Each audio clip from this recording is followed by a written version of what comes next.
Hello again, Twitch, for the third time this week in a row. 3 days. We are Howdy Partner. I'm A.M. Grabelny here. I'm a partner solutions architect at AWS, joined with a new friend, Claudine, who's also a partner solutions architect, and an even newer friend, Brendan, from Gitlab. So let's go around. I think my face is plastered on these Twitch shows enough. If you want to know more about me, just hit me up in chat. That's fine. But Claudine, who are you? Tell us about.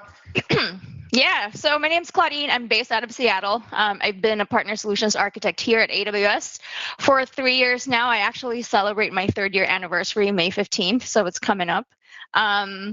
Having a lot of fun learning. I'm still growing up a lot and learning so much about technology. Super excited to be here, AM. Thanks for bringing me onto your show. Oh, it's not my show. It's today. It's the Claudine show, I think, and even more than the Claudine show, it's the Gitlab show featuring Brendan. Brendan, who are you? That's a fantastic question. Who am I? Why am I here? Well, I'm Brendan O'Leary. I'm a developer evangelist at GitLab. I've been at GitLab for 3 years. Not 3 years. Not 3. I was just going to say not 3 years, but almost 3 years, 2.5. And I've been in a lot of different roles here. So I only transitioned into developer evangelism in January. I previously worked in our services group. I started our professional services group. And I also ran our CI product as a product manager for a time. So I've worn a couple different hats. Done it all. Yeah. Well, it's startup, right? That's what happens. Everybody does it all. And I always said that, back when I started with GitLab, we were about 150 people in 2017, and we're like 1,200 and some, or 1,300 now. Wow. Back then, it's been a little crazy. That's fast growth, man. That's crazy. It's really fast growth. Yeah, we entered 2019 with 400 team members and left 2019 with like almost 2,000 team members. Almost 1,200 team members. So yeah, it's crazy. But what I was going to say is, you when you're smaller, you all get to be kind of a part-time evangelist. And so I was always a part-time GitLab evangelist, but you don't get to do that as a part-time job anymore. So now I'm doing it full-time, thankfully, which is awesome. That's cool, man. I once upon a time had that job title as well. I moved into the SA role. It's fun moving around all these different tech roles, I think. And I missed a huge opportunity just now. But hopefully I will be able to do this later. I will still introduce him anyways. But I didn't get to introduce Bacon. Bacon left. Where'd Bacon go, Claudine? I don't know, actually. I think he left the room. He got bored. I lost my shot here. He'll be back. He'll be back. The most important.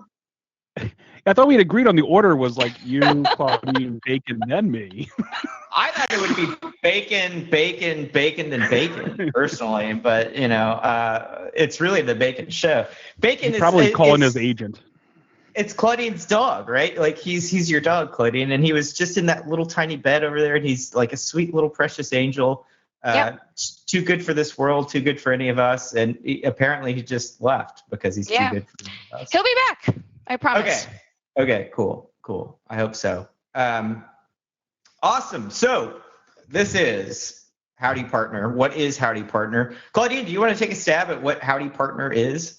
I can take a little stab. So what does Howdy mean? So you're from Texas, AM. So maybe you should actually take this. I am from Texas. I'm probably the least Texas person you'll ever meet. But I am from Texas. I'm very proud of it. I love it. It's a great state. I live in Austin, so it's kind of like the Seattle. Not really Texas? Or the California of Texas. Yeah.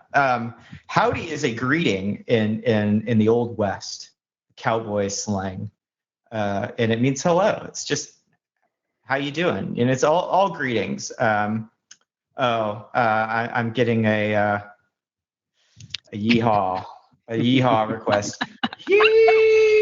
Yeehaw. No, the heart wasn't in it. That was pretty good. That was pretty good. Okay. All right.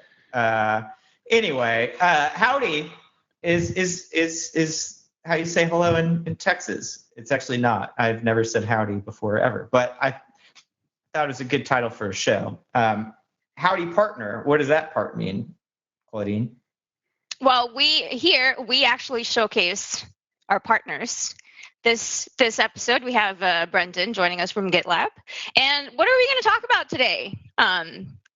We're going to talk more about modern app development. We're talking serverless and containers.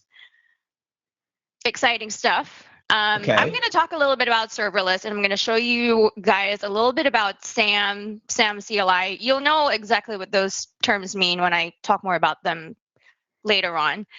AM, you're going to talk about containers, right? And then Brendan is going to tell us exactly how you can manage your serverless apps and your containerized apps with GitLab. There you go. Yeah, that's an amazing summary, I think, and it sounds like the shapings of a really great episode, if I don't say so myself. I'm excited. I was actually super nervous coming here because this is like my first Twitch episode. So if I mess up, you guys can tell me to not come back. But while I'm here, I'm gonna have fun, if that's okay with everybody. That's very okay with me. I think you should be running this show personally, but I've been telling you that for weeks now. I'm finally, see, look, even Paul agrees. You can take over AM's role. Everybody knows it. Anyway, so before I am summarily taken off of the stream as it is going and Claudine just takes over the whole thing, we're going to talk about deploying applications today, right? Like that's I think the heart of the matter, and we're going to do it with GitLab. Claudine, you're kicking it off, I believe, with some content about serverless applications. We've been talking serverless all week. Oh, even better suggestion from chat, actually. Bacon can take over AM's role. 100% agree. I don't usually go for bacon either because I am a vegan, and I'm contractually obligated to tell you that I'm a vegan within the first 5 minutes of meeting me. But bacon. Bacon's the best choice here for me too, I think. And bacon's back. Oh, bacon. Ooh, there he is. Back in shot. On cue. This is bacon, everyone. Anyway, we're going to zoom in on bacon now, and bacon's going to fill the rest of the 2 hours, I think, if that's okay with everyone. Uh-oh. Oh my God. Shh, everyone, be quiet. Don't scare bacon. He's precious. I love bacon. He's a sweetheart. So we've been tagging serverless applications all week, basically. We had serverless framework on yesterday. Monday we had, oh man, I don't even remember what Monday was now. Monday we had Stackery. How could I forget Stackery? I love Stackery. Chase Douglas, he's amazing. And today we're talking about how to deploy not only serverless applications, but also we'll talk about Kubernetes and some container stuff. But all of it's facilitated through GitLab and their CI components, in addition to their version control stuff that you probably already know about. But Claudine, you have generously offered to kind of give us a rundown on serverless and some of the ways that you get started with serverless on AWS, right? Yeah, totally. Okay. Is this the part where I start and do what I'm supposed to do? I guess so. I mean, we could just switch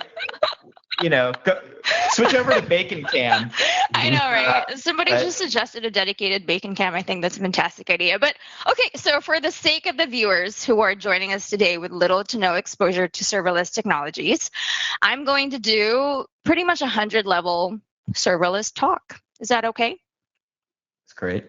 All right, great. So first of all, what do we mean when we say serverless computing? So if you're a developer, one of the challenges that you may encounter with what I would call server-centric architectures is that you could end up with a lot of administrative overhead. You could be spending a lot of hours, trying to spin up your own servers, managing them. Of course, you're not just having to worry about your own dev environment, you also need to plan for and configure for, scalability and fault tolerance so that you can maximize your application's uptime, so that you could really serve your customers' needs as much as possible. If you're doing that on your own, it could take away a lot of time from what you really should be focusing on as a developer, which is what? Writing code and building the products that really set your business apart. I thought as a developer, what you're supposed to be doing is arguing about which editor to use. Right? That's also, so you should focus on that instead of configuring your servers. Right? Yeah. So, yeah. No, that's valid. Another challenge of dealing with server-centric architectures is you may end up with resources that you're paying for even when they're not running. It's not the most frugal way to go about it.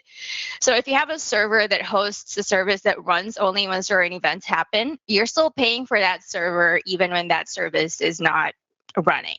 So serverless computing allows you to eliminate these challenges. At AWS, we give you a set of fully managed services that lets you create your applications without ever having to worry about spinning up your servers and configuring them and managing them on the day-to-day. AWS Lambda is a serverless compute service that lets you just run your code. No servers. You create a Lambda function, and what is a function, AM? Function is it's like the singular piece of compute that holds your source code that fires up based off of some kind of event that triggers, right? Like could be all kinds of different events. Totally. Yeah. Yeah, it's totally the code that you want to execute.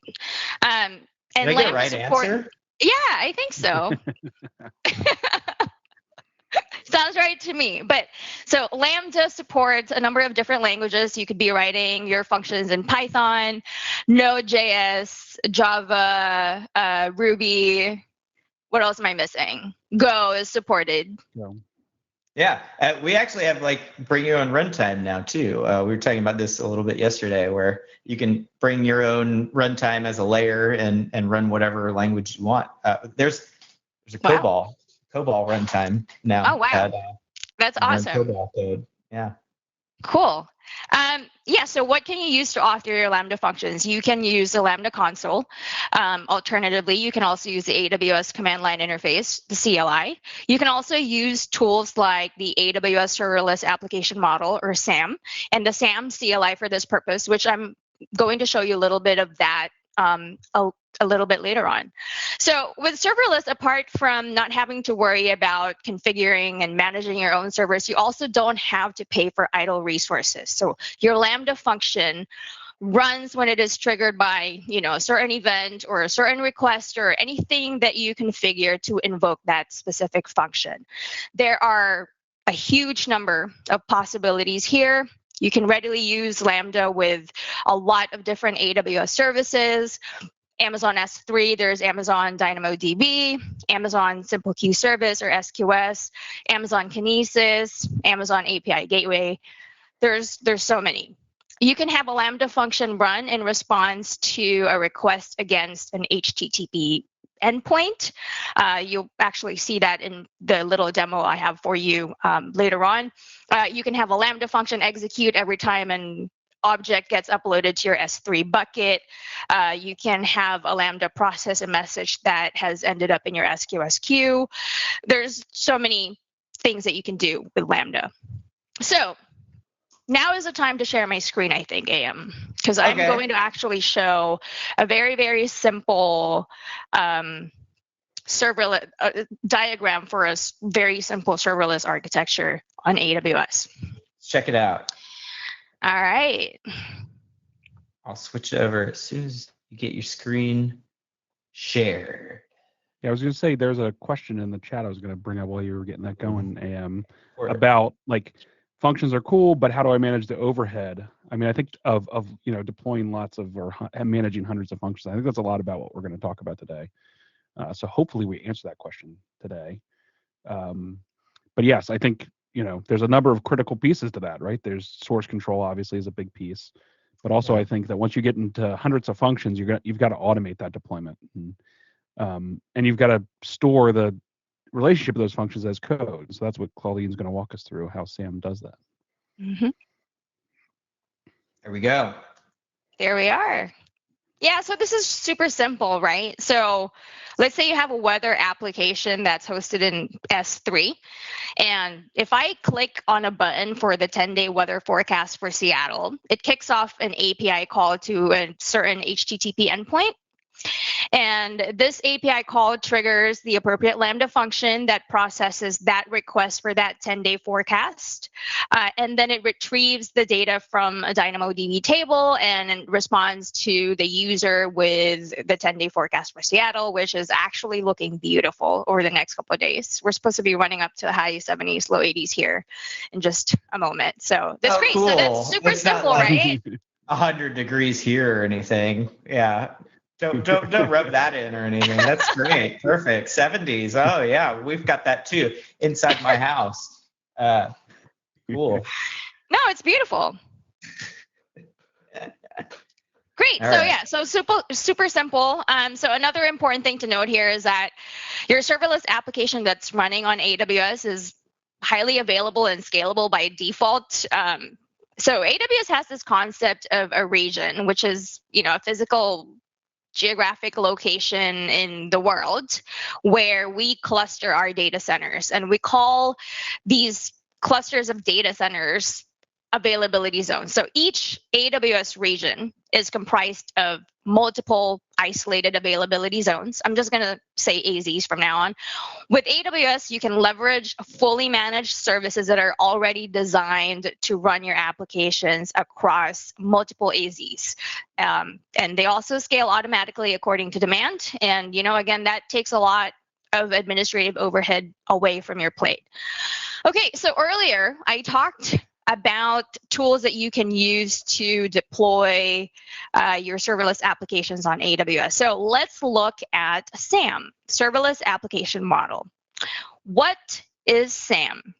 SAM is a framework. Yeah, this is SAM the squirrel, by the way, that you're seeing on your screen. SAM is a framework for building serverless applications. It's built on AWS CloudFormation. And what's AWS CloudFormation? CloudFormation, it's our infrastructure as code tool so that you can just provision out the same infrastructure from the same YAML file, and you can version control your infrastructure essentially. Right. Yeah. So these CloudFormation templates allow you to more easily manage your infrastructure and make your deployments repeatable. So SAM, like I said, is built on CloudFormation. And so when creating a SAM template, you have access to all the capabilities that CloudFormation offers.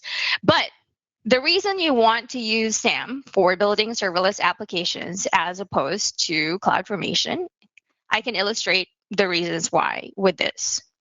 Mo's got a really important question. Sorry, okay. Claudine. No worries. For you, it's very, very important. I had to interrupt you immediately. Why is the mascot a squirrel? I don't know. Actually, I really don't know the answer to that. Why is it a squirrel? I don't know. I'm not a fan of squirrels. Do I have to Google this? I adhere to the Carrie Bradshaw ideology around squirrels, that a squirrel is a rat with a better outfit. So that's how I think about squirrels. But I know a lot of people love Sam the squirrel. Maybe it's the S thing. Maybe it's, S and S, right? Sam, squirrel. What do you think? It says Sam is Sam the squirrel is named after the AWS serverless application model. I mean, it's like a self-defining word. He's a squirrel because he's supposed to be a squirrel. Is it even he even? Well, Sam is nice because it could be a he or a she. That's right. True. Yeah. Non-gendered name, it's really. Unisex. Yeah, exactly. It's a non-gendered squirrel, Sam. Yeah. Gotcha. I don't know. It says Sam left behind the cozy life in the trees to help AWS users build their serverless applications effectively and more easily. So Sam has a backstory too, evidently. I think that's something we should dive into at a later date for sure. Like I'll what do my research Sam's for been the up next to. time. Yeah. But okay. the CloudFormation template that you're about to show, Claudine, is a so SAM template. Right. So there's the reason you want to use SAM instead of CloudFormation for building your serverless applications on AWS is because of this. This is a sample SAM template, and the equivalent fully fleshed out CloudFormation template for this looks like this. So, I mean, if you want to go through all of this work, no one's going to be mad at you, but I think this is going to save you a lot of time. Yeah, can I jump in real quick here? No, you're not allowed to. This is my show. This is your show. Bye. No, just kidding. No, I was just gonna say I actually started working with Lambda and serverless before there was a SAM, and it was rough. It was really rough because not only did you have to make the connections between the events that triggered your Lambda, so you had to create the API gateway, for example, like in your architecture slide. You then had to connect those two up, and you had like depends on and stuff that you had to manage. But beyond all that, the one thing that really like just I wanted to put my head through a wall most of the time was writing the IAM policies for all of those things, because you have to give permissions for Lambda to invoke and also like this thing to invoke Lambda, and you had to juggle all these really complex IAM policies. And that was one of the most important things to me that Sam introduced on a personal level. That's exactly what I was going to distill it down, like just not having to write IAM, like that is just hugely beneficial. It's the IAM is really powerful, but when I want to just get something running, it actually creates really, it's really very useful defaults, right? Like I don't need to go figure all that out for myself. It just kind of does it, which is nice. Yeah, super powerful, obviously, right? We're getting that comment a lot with IAM. It's very powerful. It's I don't think you could touch a service in AWS without also having to do some IAM work. I don't think it's possible. It's just at the backbone of it all. Sorry, Claudine, I interrupted. No worries. No worries at all. Thanks for that. Sure. Both of you guys. Where am I? I forgot.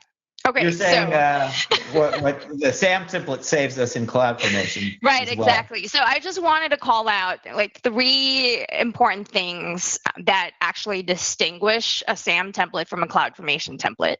The first one here is the transform declaration. It's required. It basically tells CloudFormation that this is indeed a serverless application model template. The second one is not illustrated in here, but there's a global section in a SAM template. So in a SAM template, there may be resources that have the same shared configuration like runtime and memory.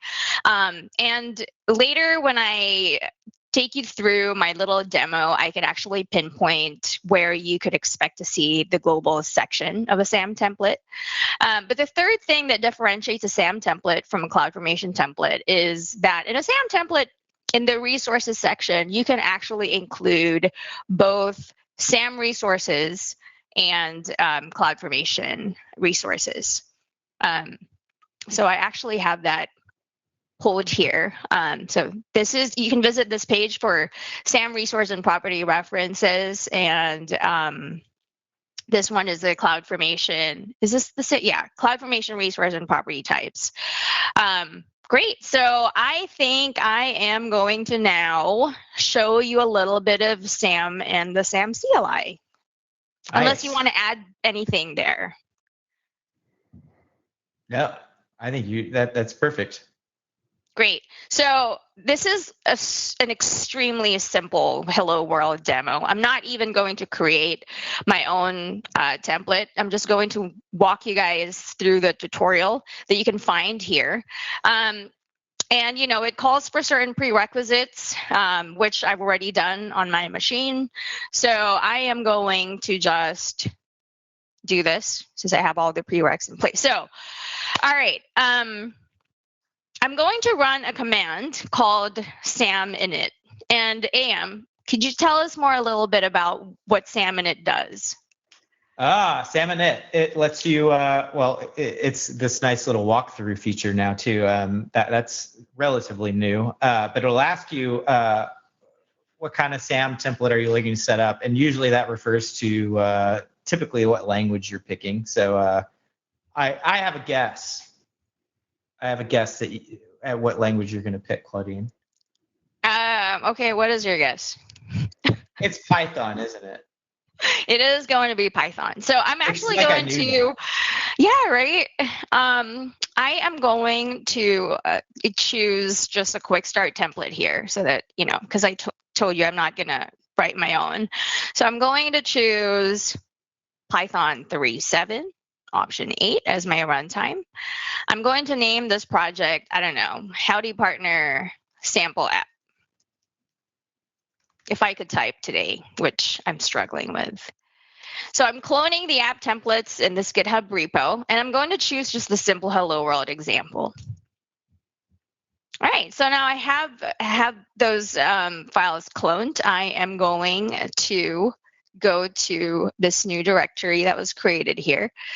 And I told you earlier that I'm going to show you what the global section looks like, so that you can actually find that here. So the timeout, it says 3.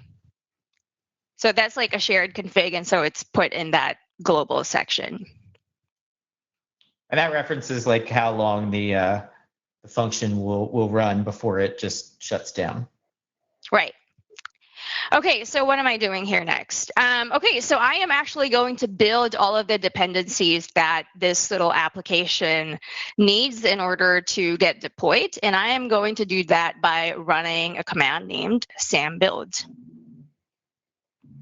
Yeah, Sam has a lot of cool commands. I think my favorite is sam local, which it's telling you to use there too later.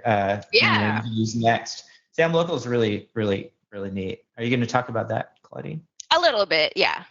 Cool. I actually had problems with it yesterday, so I'm kind of, I was getting 502s, but we can still talk through it, and you can help me. Totally.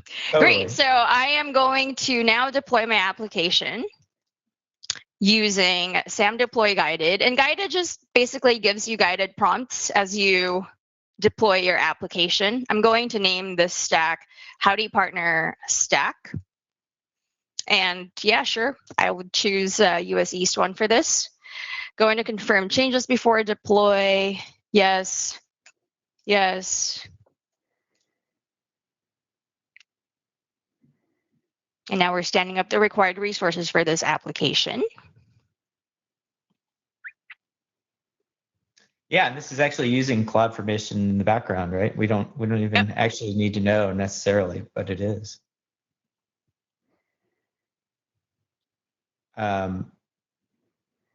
Yeah, Sam Local is we actually had this, we've talked about this on every stream this week because this is a big contention with serverless developers, kind of a piece that people are struggling with, I think, because, most developers are used to having local hosts, right? They're used to having local development readily available to them. Sam Local kind of mocks that a bit with a Docker container that it sets up and runs and then exposes a port, based off of your API endpoints, things like that, so that you can hit it as if it were a local host. But it's really difficult to mock the entirety of all the cloud services that AWS has, right? So you can do that with a few things. There are other Docker containers like, there's a DynamoDB one that we looked at earlier this week. But most of the time, actually, Claudine, what you did is kind of what we want to recommend most people do, is just deploy it. Just go ahead and deploy to like a dev environment, maybe a separate AWS account that you have dedicated for your own development work, because it's not going to cost you, right? It's serverless, so it's not going to sit there and run like a server. It's only going to cost you money if you actually put it under load. And even then, it's going to be a lot of invocations that you need before you actually get a bill because of how many invocations you get free per month. What's happening here, Claudine? What is this? It's creating all my resources. But you know what I just realized? I realized that I never said anything about what we're trying to actually deploy here. So we Yeah. are deploying a very simple application that is going to return an output when you hit a certain API endpoint, which this is our API endpoint that we just created. So just to show you that it works, I'm going to hit that. And it says, hello world. You go. Yeah, and just to prove to you guys that it was CloudFormation that's running at the core of it. Oops, I actually need to sign back in. But anyway, I can prove to you guys that there is a CloudFormation stack that was created there when I deployed that application. You said something about SAM local start API, right? So you want me to try that? Only if you want to, but I think Brendan's going to go through that too. Okay, cool. But yeah, if you want to. Hey, look, there you go. Yeah, right. So do you want to talk about what's actually going through here? Yeah, so that sets up a Docker container that has an environment very similar to that of Lambda. It's not exact, so there's some things that are a little different. But in theory, it should run your function code just like it will be run in Lambda in the cloud. But this is then exposing on port 3000 that endpoint that you can hit in a Docker container. And probably what's happening, what happens to me every time I do this, is that it has to go out and download the latest Docker. It takes forever. It takes a while. So anyway, that's that. Very simple. Yeah, I think that's it's definitely an easy way to get started, right? But then you introduce complexities like you're working with a team, or you have to do this to prod, or how do I do different stages? How do I deploy thousands of these functions, things like that? And that's where Brendan's gonna show us how to manage that type of thing with GitLab. So yeah. So I'm just gonna abort this. Okay. Yeah, and you want me to stop? Brendan, are you gonna take over now, or? Yeah, sure. I can take over, and yeah, I'll try the SAM local API too. Cool. We'll see how it works for me. All right. So I want to talk a little bit about, because I think a big question mark in folks' minds, and I think SAM solves a big part of this, is like, how do I manage, dozens maybe or hundreds of functions that I'm going to end up with? And I will share my screen, AM, if you want me to. Yeah, go for it. And yeah, I mean, I think the key is that, you're still going to want, and it can be maybe a too often used word, but you're still going to want all your DevOps practices built in, even if you're running a serverless application. Because most folks probably, well, not most folks, a lot of folks won't get away with just serverless for their application, right? They'll need some sort of stateful data, right? They'll need DynamoDB or RDS or something in the background that's going to be stateful, but then want to maybe get the benefits of serverless in having a bunch of stateless Lambda functions that can run and do certain things. Sometimes that's a really beneficial way to deploy the app, but that can get out of hand really quick. Like in the days of the monolithic application, it was really easy to kind of like Gronk as a human being, like what's going on, like what versions deployed where, right? But as we move to less monolithic applications and more things like serverless and microservices and all these other buzzwords you hear, the reality is it's just we're making more complexity for ourselves, right? And we need to be able to manage that. And so, but I think if you apply kind of the way that we've been successful in the past to the current situation, and you make sure that you have the right tools to do it, you can still be successful. It's like there are lots of people using serverless functions out there. There's a reason they exist. There's a reason that Lambda is basically, I say it's like the Kleenex of serverless functions, right? Like people say write a Lambda, right? And they mean a serverless function, right? Yeah. I see what you mean. That it's the brand name. Yeah. Well, like Kleenex, right? Kleenex is actually facial tissue, right? Like, right. Like, or I guess I don't even know if that's right, but Yeah, yeah.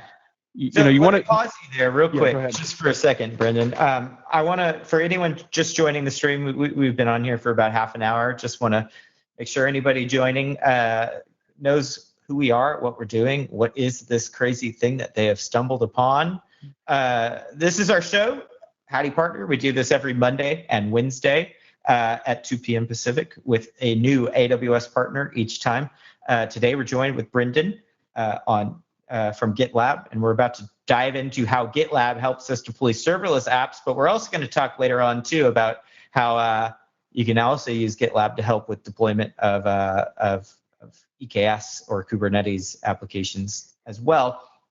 Claudine, Partner Solutions Architect here at AWS, just gave us an incredible, amazing, superlative demo of how to get started with SAM, AWS's framework for building serverless applications. And now Brendan's going to take it away and show us how we actually scale that out from getting to the hello world all the way to building these things with a team in the thousands of functions, hundreds of thousands, whatever, right? It's automated, it's deployable through automation with GitLab, and you should be able to manage these larger tasks. So Brendan, sorry to interrupt, but no, you're great. That was awesome. That was a perfect introduction to what I'm talking about next. Yeah, so like I was saying, I think the complexity that comes up in a lot of our heads really quickly when we're talking about serverless is like, now I've got all of these things to deploy.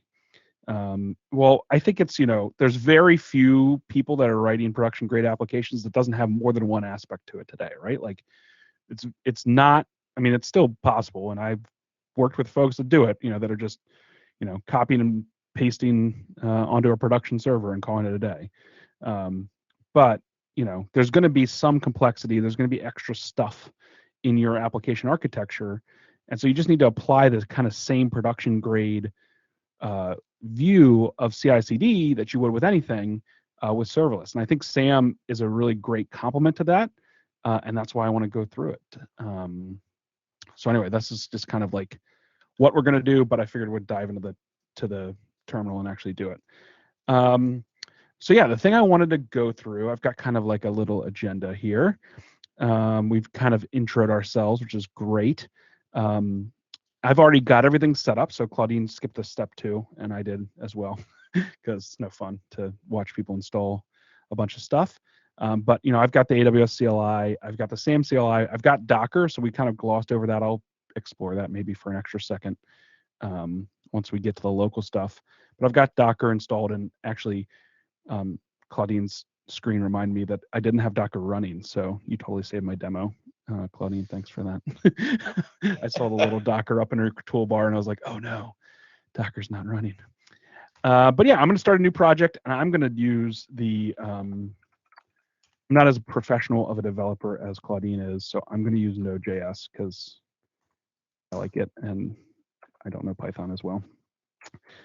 So sorry that I'm going to disappoint. I also didn't know Python as well, but I still chose it. So yeah, no problem. So yeah, so I'm going to initialize it, and I'm going to say Howdy Partner as well as a nice app name.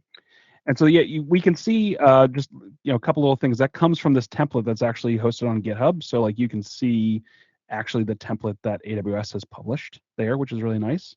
And we saw that there was also this concept of a custom template. So I would imagine that in large enterprises, if they were working through like, hey, we're going to try out serverless different places, that they'd want to have their own templates maybe. So that's a great feature as well. But then that's also going to make me a hello world function. And so if I go into Howdy Partner here, we can actually invoke it locally. So there's kind of 2 different ways to do the local SAM stuff. You can just invoke the function once with any arguments you want. So the hello partner, the hello partner, the hello world application comes with this event.json, and maybe we'll just take a look at that real quick. I mean, I don't want to put either of you on blast, but I think both of you kind of missed a really good opportunity here to kind of revamp the whole hello world application. I know. Into I'll make mine say hello. You know what? Howdy world. Howdy world. We're about to do it. We're about to do it. Okay. Howdy world, maybe? Oh no. Okay, so this event JSON just like this came with the template. It's just basically, you know, the JSON that you might post, right? Maybe a more realistic thing is you'd want to post something to an event. So when I do the SAM local invoke with that event, it's actually going to download the Docker image, but I just did it yesterday, so I might be safe. Nope. Oh, no, it is. I have the latest Docker image. So you can say it started a request and ended the request with hello world, but to AM's point, that's no good. So here's the hello world Node.js app is here, and it's just a little app JSON, and it's just doing a little response. So it's really easy for me to say, howdy. Oh, almost got tripped up. Okay. Howdy, y'all. So now if we do SAM local start API, that will actually run the server and keep it running, and then I can hit all the endpoints, right? So the previous way was just invoking a single function, but this is, if we have multiple functions, which we will hopefully by the end of my demo, we can see that it is running it. Sorry, I just messed my terminal up, but this is running, and so then if I curl that in a different window,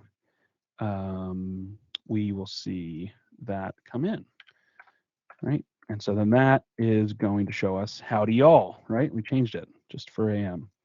So I don't know if it's big enough, but it's there.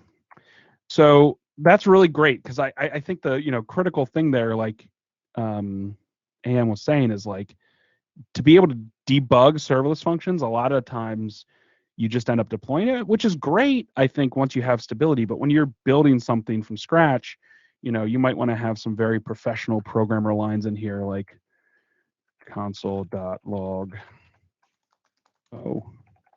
first, right? Super professional programming. And then when I curl, I think SAM rebuilds for me automatically. Yes, it did. You can see in my browser, we can see, not my browser, in my terminal, we can see I got that console information out from the Docker image that's running.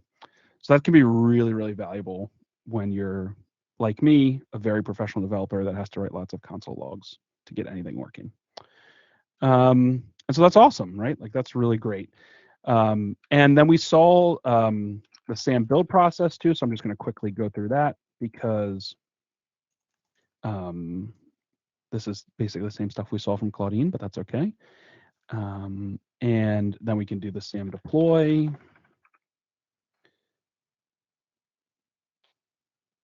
And we're going to do this. US East 1. That's for SAM IAM role creation.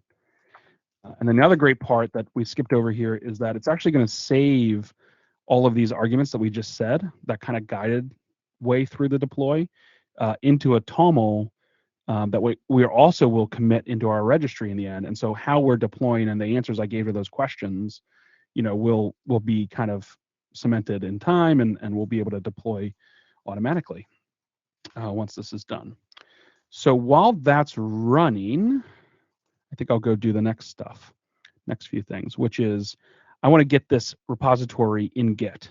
I'm a little biased, but I also have found that I've saved myself a lot of time and a lot of frustration by just always committing stuff to Git before, early and often. It's like my new, ever since I started working for Gitlab, it's my new Control S, right? Like, or Command S. I just kind of mash that Git commit, and then I can always have a magical time machine.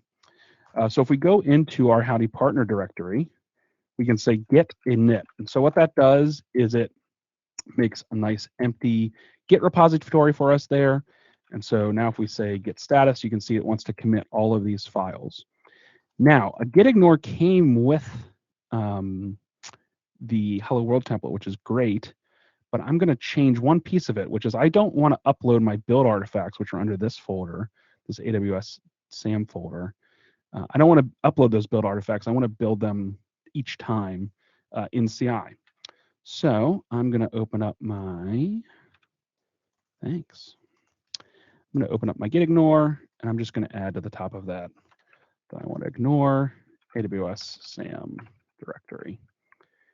That'll ignore that, and just as a reminder, that's where the kind of the built function and the template ended up. And so now instead of starting from there, we'll rebuild it every time that we're going to do it.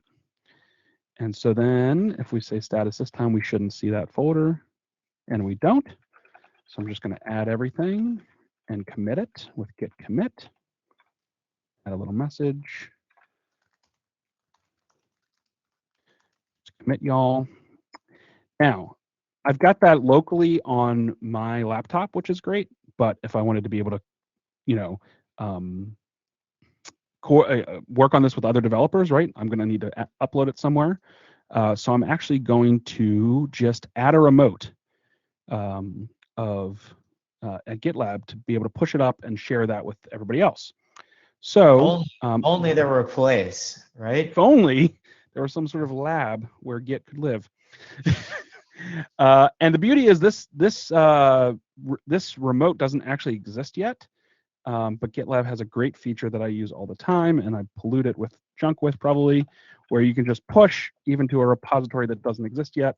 And as long as you have rights to that namespace, it'll create the project automatically.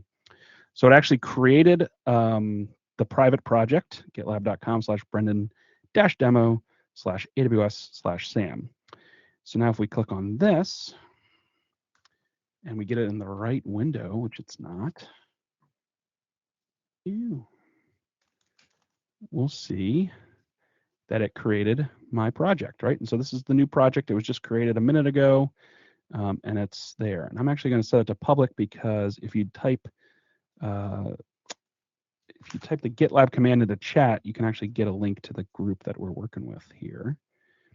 So I'm going to make this public so that everybody can see it, and I'm going to have clicked the wrong thing.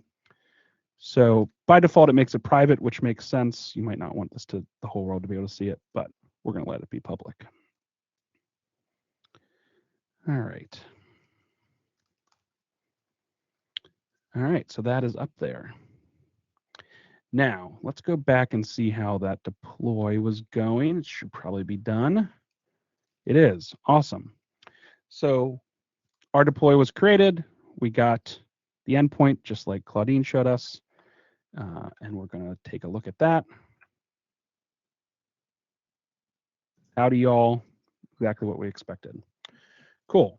So again, that's great for deploying from my laptop, but not so great if I want to consistently deploy this, or probably what's going to end up being many functions over time. So to do that, I'm going to add a GitLab CI YAML file, which is the way that we configure CI/CD in GitLab. And I am just going to bring up my next steps here because I'm going to need to copy a couple of these things. So I just realized I kind of need this in the other window. All right, so I'm just going to move this to my other screen real quick so that I have everything I need. My little cheat sheet. Okay, great. All right, so to get started, I'm going to go to our web IDE. So GitLab comes with a built-in web IDE, and the part of it that I like the most is that it's the only part of the application that supports dark mode already. This is like a serious thing. People take this really, really seriously about the dark mode. I'm serious about it, and like I was all excited when the web IDE got it. Yeah. And then people were like negging me about it. They were like, "Oh yeah, but what about the rest of it?" I was like, "I know, but like this is like this light. This is dark at the end of the tunnel, if you will, right?" Like if we did one part of it. I saw a meme the other day where people were talking about like, dark theme, light theme people. We can finally band together against our shared enemy of the red theme people. Like there was like, I don't know. I guess I use dark theme the most. I didn't know that this was a passionate argument, but it is. Yeah, I do. Except if you go outside into the light, dark theme is a problem. Okay. But all right. But I was dark theme before I was even in like working for startups. I worked for a small healthcare company, software company, but we worked with radiologists, and so I was in like literal dark rooms all the time. The And I red got theme really used to reminds it. me of the Virtual Boy. Remember the Virtual Boy? I I don't don't know know if the I'm like Virtual Boy. aging myself here. It was like Nintendo VR thing in the 90s. Oh, yes, That yes, yes. I was a huge remember. flop. Everything Yes. was red. It was amazing. See, I remember it, but there's no way my parents would have let me buy it. So. Yeah, no, I didn't own one. I just saw it at Blockbuster or something. Right. Also, right. what's that, Grandpa? What's a Blockbuster? Yeah, I know. Anyway, so let's recap for people. Yeah. You're currently working in a GitLab repo here, and what are you're about to set up some automation here through Web IDE available through GitLab. Let's dive into that a little bit deeper.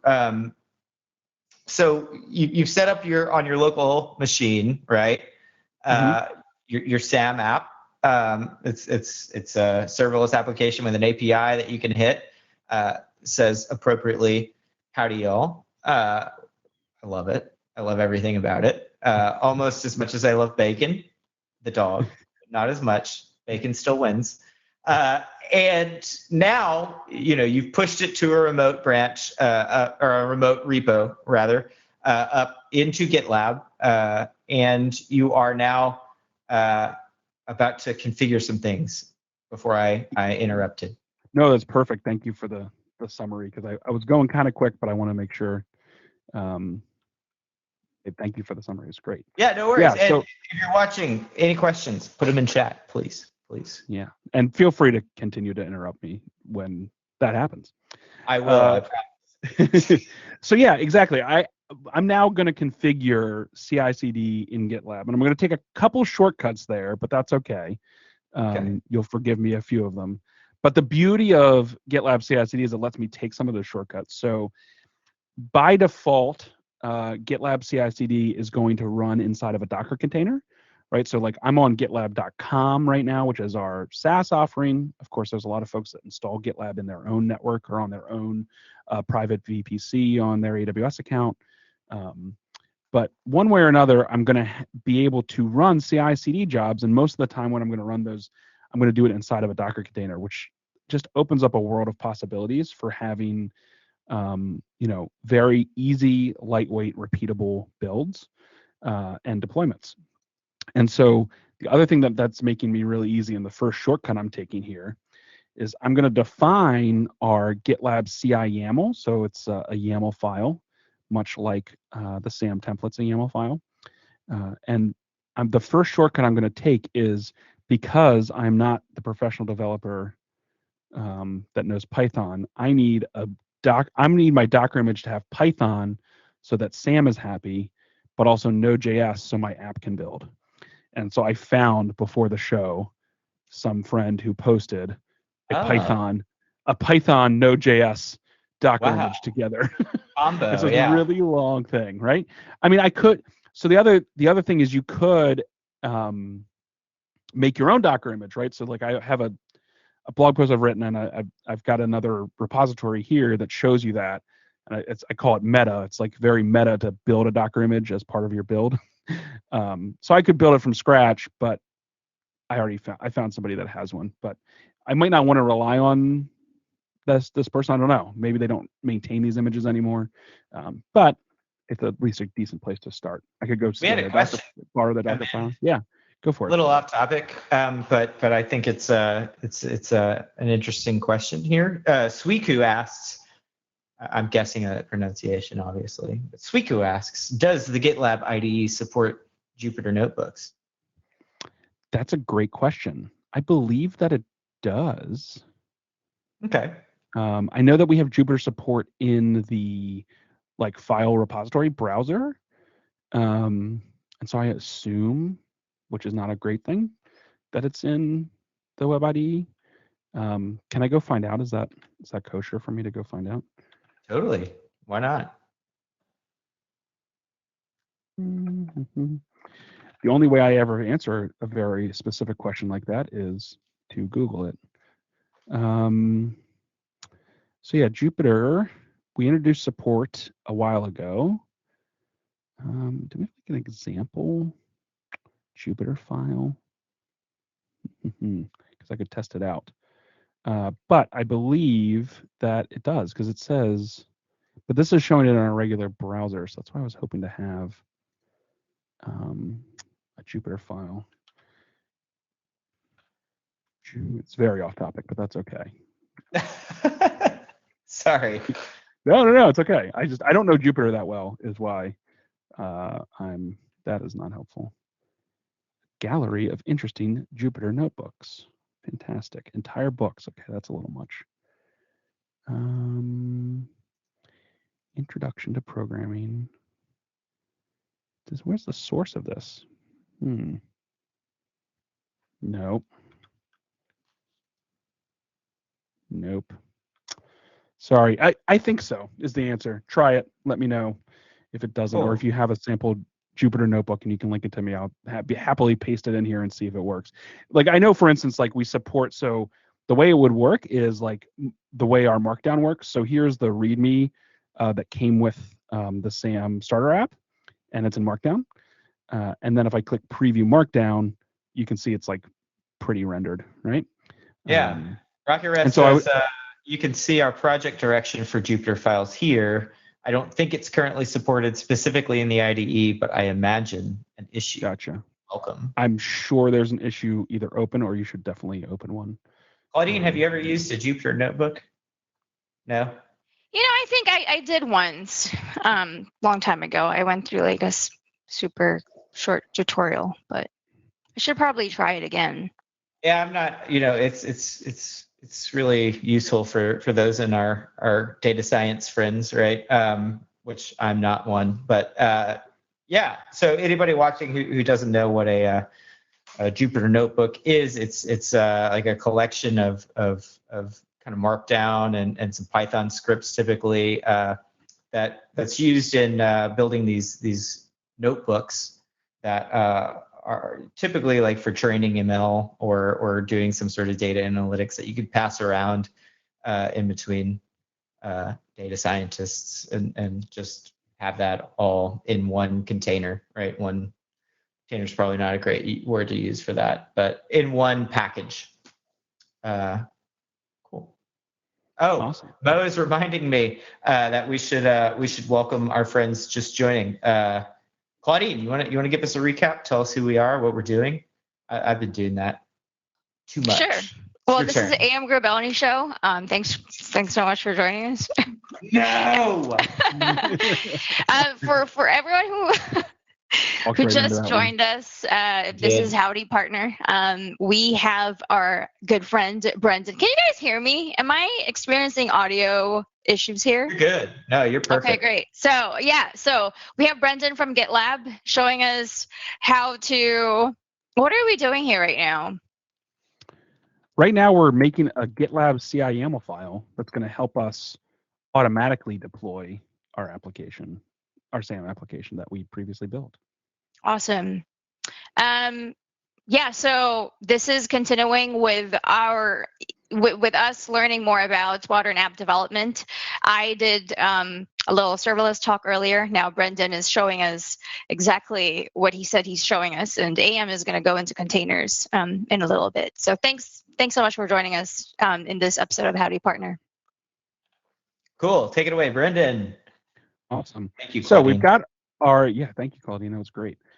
We've got our image. That's just the base image that we're going to use. Like I said, I just found one that has Python and Node in it because I'm going to need both of those things because I'm building a Node app, but I'm using, the SAM CLI uses Python. And so now I'm just going to make a, actually, we're not going to build it. We're going to make a deploy job. So I can name my jobs whatever I want. So I can say deploy it, y'all. And in that, I'm going to say that the stage that's going to happen at, wow, some of us can type YAML. The stage that's going to happen at is the deploy stage. So by default, GitLab CI is going to have a build, test, and deploy stage. I can actually, with a stages declaration up here, change the names of those stages to something else, like something more fun. But For now, I'm just going to use the built-in deploy stage. And then script is the tag that is going to let me, I'm doing this YAML wrong already. Script is the tag that is going to let me define all of the steps that I need to take in order to build and deploy the application. So again, I'm taking what I just did on my laptop, which was, use SAM to build the application and then use SAM to deploy it, and basically just replicating that in CI, right? This is the simplest version of a CI/CD pipeline, is take the thing you were doing on your laptop and replicate it so that then it does it the same way every time, and you don't have to remember all the different commands each time, and then you can iterate on how you deploy your application just as easily as you can iterate on the code of the application itself, right? Now, one thing I'm going to need before that is I'm going to need to install the SAM CLI, because like I said, every time this runs, I'm going to get a brand new Docker container. And so in order to run SAM, I'm going to install SAM. Now, in production, what I would do is I would actually build myself a container that had SAM in it already. In fact, there may be one and I just missed it.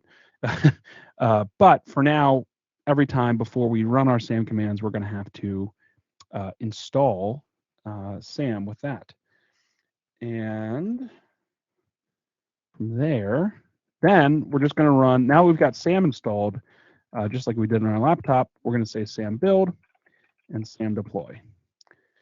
And the deploy, I'm not going to do guided this time. We saw Claudine and I both do guided. But now that we've done that once and we have this SAM config toml in there that defines exactly how that's going to run, we don't need to do it guided anymore, and we want to do it unattended in GitLab CI. All right, so I'm going to go ahead and commit that to master because YOLO, and it doesn't really matter. And then we will see that on GitLab, which I had zoomed in a little for that coding, there should be a pipeline running. So let's take a look at that. Look at this. It's magical. So we have a pipeline running. It only has one job and one stage in it. Like I said, you could have multiple stages, right? I might have a test stage if I was writing tests, but again, I'm a professional developer, so I don't need tests, right? And then we can see that the deploy it y'all job is running. So here we can see that it's kind of spinning up that Docker container. It's actually going to spin up a brand new, on GitLab.com, it actually spins up a brand new VM each time. So that you get a nice fresh VM and you're not running into anybody else's code. And so it did that. It pulled that Docker image that I specified. Maybe I can zoom in a little bit here. And, oh, well, get rid of this sidebar. Okay. Pulled that Docker image that we specified, set up my environment. It ran a git clone to get my repository. And so then it has all the code. Just collapse these here. There's caching and artifacts, which we won't talk about today, but there's lots of other features you can do here. And then it's running the script. So we can see it's just executing that code that I asked it to, installing the SAM CLI. And then down at the bottom, it's going to say SAM build, which worked fantastically, built it out. And then it's going to say SAM deploy, which failed, right? And that was actually an expected failure, because the thing I haven't talked about yet is the need to authenticate to AWS, right? So on my laptop, I was authenticated to AWS because I have the SAM CLI installed, and that, and then I also have the AWS CLI installed, and I've got my, access token put in there. But I never told any of that to GitLab. So this is actually a good thing that it didn't work, because it shouldn't have worked, right? It doesn't have access. GitLab doesn't just magically have access to my AWS account. So there's a couple different ways that you can auth to AWS to do the deploy, but the simplest way is the one I'm going to show. And what that involves is setting up the environmental variables for when we run our pipeline. So these are just variables, can be anything. There's a number that just come with every job, like what branch is this running on? What's the commit hash for this run? Those things kind of come with it, but I can also add additional environmental variables that will go with the build each time. And so the two that I'm going to add are the two that the AWS CLI or the SAM CLI respect, which are AWS access key and the AWS secret access key. Now, it wouldn't be very smart of me to do that live on stage. Yeah, Sure. I know. I could feel I was AM about just to sweating, be like, what's about to happen? we're gonna go and back to this view here. I already planned for it, but I appreciate you. Okay. I have it up on a second monitor where I'm going to actually. Because who would live stream their own access keys to AWS? Oh, well, I would, you would, but I already thought of it. You'd be surprised. Yeah, Claudine and I actually engaged in our work in the partners org, and Claudine especially here. We run this thing called a baseline, and this is like something we run through all of our partners, and it's just basic, best practices around simple things that most people overlook. All right, it's these things like turning on CloudTrail, right? A lot of people don't think about that unless they're kind of knee deep in AWS all day, every day. Back up your data. Don't use your root for routine access. Yeah, and things like that. Credentials are a big part of this conversation. Yeah, don't share your credentials with us, Brendan.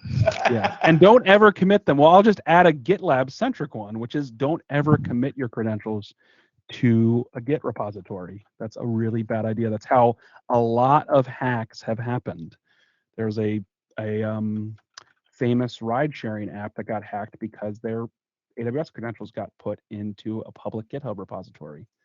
It's like you're going to have a bad day when that happens, because there's actually folks that will crawl Git repositories that are public looking for things that look like access tokens, right? To all the various cloud providers. So you don't want to do that. And GitLab actually has a couple of tools around that. Like, I'm just sorry, I'm going to sidebar here because security is an important thing. Totally. Secret. So one of them is push rules. So there's a way to prevent certain file types from ever getting pushed to a repository. So things like, oh, look at the top of this, right? The .aws/credentials file, right? You would never want to push that, or your SSH keys. So you can turn on the ability to blacklist files, and you can actually add additional files to the blacklist so that they don't ever get pushed to a repository. Nice. But then there's also the ability to do secret detection. Oh, it's called secret detection. Should have searched for that. We're getting shout out for another partner and another product, HashiCorp Vault. I think is great for this as well. Yeah. Yes. We had a question come up too, Brendan, from Algebra 97, not to be confused with Algebra 96, of course. We all know what happened in 1997. Actually, August 29th, 1997 was a very important day. Does anybody know why? It was the day Skynet came online. It was also the day my sister was born. So anyway, Algebra 1997, or just 97, asks, is it enough to follow along with the GitLab docs, especially considering the GitLab University, to get in touch with the topics that Brendan is covering today? You should be able to follow along. The one thing that we linked in the docs earlier is like the getting started with CI/CD for GitLab docs. I would highly recommend starting there. There's docs that are kind of like tutorials. There's example repositories. There's a video, and then there's all the great reference documentation too. So I would definitely start there. And yeah, it's really great. Like, you can also get in touch with me, right? Happy to chat anytime. But yeah, I'd say our docs are very extensive, but I specifically linked to the getting started with CI/CD because if you just Google, like I'm kind of doing, like, you can get into the reference documentation, which is really great when you know what you're doing, but it's better to have the getting started documentation when you're just like kind of putting your toe in the water and figuring stuff out. So, I'm going to post your Twitter if that's okay, Brendan. Yes, please do. My Twitter is the same as my username in the chat for Twitch, which is O'Leary Crew. Happy to answer any other questions on there. And so, yeah, I was going to say that's the other really important thing, and I'm glad someone brought up Vault because I want to talk about that. But going back to never committing secrets to your repository, there's also secret detection. So like we saw the pushes would stop like files that were named .aws/credentials, right? But we also want to say like if you put it hard coded into some JavaScript file, we don't want it, right? So there's a couple of open source tools that we wrap into static code analysis to look for patterns that match secret keys or have a high enough threshold that it might be a password of entropy. Entropy is the word I was looking for, right? So like how high of entropy does a certain phrase have? If it's a lot of numbers and characters, it might very well be a password. So those are two ways we try to prevent you from ever doing it. And then, yes, I am doing the easy way right now of adding these variables here. That's kind of the quick way to get a win for a demo when you're on Twitch and doing a demo. But the reality is most folks are probably going to use HashiCorp Vault. I think that's the secret world in a lot of ways. And so you could integrate with HashiCorp Vault GitLab to, probably get a temporary key, right? You might get a key that's only valid for the next hour or 10 minutes or whatever during your run. Use that key, and then it isn't valid anymore after that run. And there's a lot of different ways to integrate that. I don't want to really go into that. It's pretty deep. But yes, that would be the right way that's the production way to do it. But we're just doing the YOLO way right now. So we're going to run that pipeline. Although we did see that while that pipeline runs, I'll point out one thing I did do to one of the variables, but not the other one. Let me do that on the other screen while we do it. We have two concepts in GitLab for these things. Of course, it's not like HashiCorp Vault where you can have these one-time access keys and all kinds of different rules. But there are two great features. If you do have some secret keys or other things that you don't want revealed in here, one is this protected checkbox. And so what that does is it relates to protected branches and tags. So if you have a protected branch in your Git repository, like say master is protected and only people that have the rights to can push to it or merge to it. If I have this checkbox checked, it means only on that branch will it pass those keys into the environment. So if someone were to fork my repository and make their own branch, or some developer were to make their own branch, they wouldn't get these keys and they wouldn't be able to get them out. And then mass is just a simple thing that says if you accidentally print this key in the logs, like just mask it, right? Again, not a perfect way, right? Not the production way of protecting everything, but just little ways of helping protect whatever secrets you might have going on. So that's really critical. So now our running pipeline should pass after it does the install.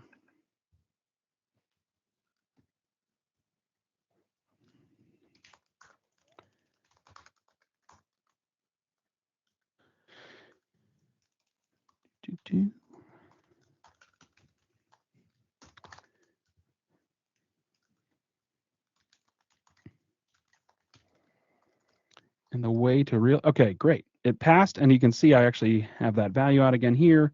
Now that's still going to say the same thing as before, but that's okay because it worked. Change it. Let's just, I had a whole other thing I was going to do, but we'll just change it to say something else in the message. So if I open the web ID and I change that message, just say capital Howdy. And say hi to everyone on Twitch. Again, YOLO into the master branch. Right to master. I love it. I know, right? It's like it's the goal, right? You feel so powerful doing it, don't you? Yeah, exactly. And so again, this is very much a very like basic CI YAML. What I'd probably have in the end is, tests, right? I made a joke earlier. I don't need tests, but I'd have tests. I'd probably have it deploying first to a review environment or to a dev environment, right? And maybe that happens on the the branches that developers can make, right? Maybe I'm deploying that into a dev AWS VPC or a dev AWS account, and then I'm only passing the production account credentials for the deploy when we go into master or when we tag. So there's a lot of options I have for when the job runs. Like for this job, I just said run every time. But if I look at GitLab CI/YAML reference, the concept of only and except that I'm just going to point out but not go into here, where I can say only run this job on certain things. So I can say only run it on the master branch, only run it when something's tagged, only run it when a given variable's set, only run it when certain things changes. And this it enables me to make a much more complex, detailed pipeline. An example of that would be GitLab's pipeline to build GitLab, which is very meta, but it's useful because it's actually a production open source application that gets built in GitLab all day long, as we can see from Pretty cool. You just right. watched And that. so here,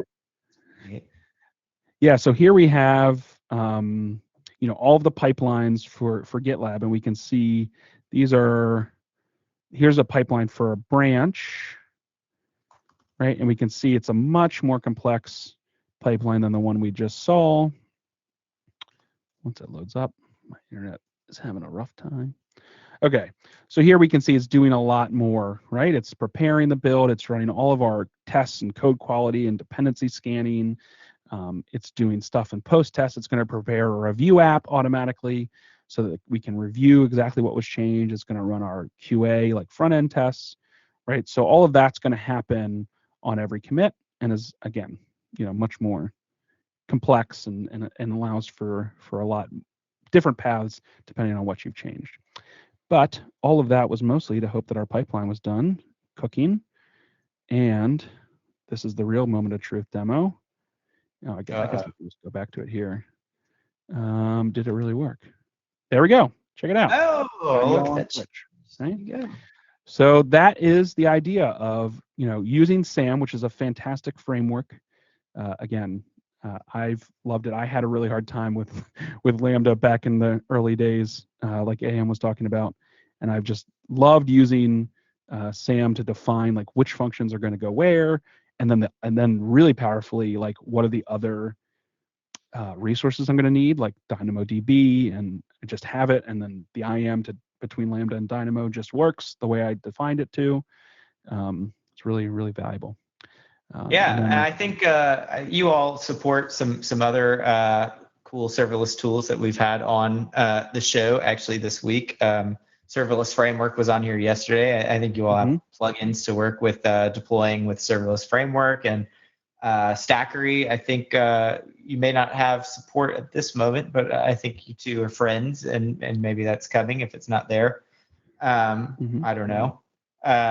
But yeah, those are some other alternatives for building and kind of working with serverless apps beyond SAM itself. And I think pretty much they all work pretty well with GitLab as well.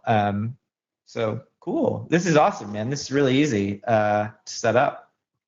Just one file. Yeah, one file. Great. Very nice. So was that all you had for the serverless side, Brendan? Because that was all I wanted to show. Containers too. Yeah, I know. Yeah, I don't want to steal your thunder and start talking through containers. So why don't you? Yeah, let me. I guess I will set the stage this time. Wow. Okay. It's been a while. Been a while since I've shared my screen. I don't even remember if I know how to do this. I've had everybody else, coming in and demoing. All right, let me go ahead and share a window here, and we will talk through our. I got to get the right scene there. There we go. We're going to talk through just to set some context here. Mine's going to be really fast. What is Kubernetes? What is your option for working with Kubernetes in AWS? And of course, how do I get things going and deployed? And then Brendan's going to show us the real way, the right way to do this. So I just wanted to start out with setting the stage here with EKS, which is Amazon's Kubernetes solution. So it's kind of a managed, at least the control plane side of Kubernetes is managed for you. You don't have to worry about things like etcd. But to take a step back from EKS itself, what is Kubernetes? I mean, Claudine, you've heard about Kubernetes, right? It's supposed to be the best place to run anything, right? It's the greatest thing to ever happen to technology, right? I agree. Okay. I'm of course being superlative, facetious a little bit. I'm more of a serverless dev, but I've had to branch out, open my mind to not everything runs inside of a Lambda. Kubernetes is really like a great tool if you have a lot of environments that you're going to need to deploy to. So if you have on-prem, other data centers, multiple clouds, it gives you the same deployment vector as a developer writing these containers for any of these environments, right? Like you can run Kubernetes at the edge, you can run Kubernetes in your Target store. I actually heard that Target does that. They have like Kubernetes clusters per stores. I saw this at Gremlins conference. Actually, Target was tagging through this. So when you have a lot of these environments that you have to deploy applications to, Kubernetes makes a lot of sense because it kind of sets this one control plane across the board. That's at least the idea. I don't know if a lot of people, a lot of companies get to this or not, but that's the idea. So we've actually offered EKS now. It's my favorite way to run Kubernetes because I don't have to think about it. My absolute favorite way to run Kubernetes is with the new Fargate support too. I don't even then need to think about the node cluster running underneath. So with EKS, you don't provision out the control plane. That's actually what EKS is. It's like I said, managed etcd, which if you've had to scale your own etcd before, there's a lot of pain involved there.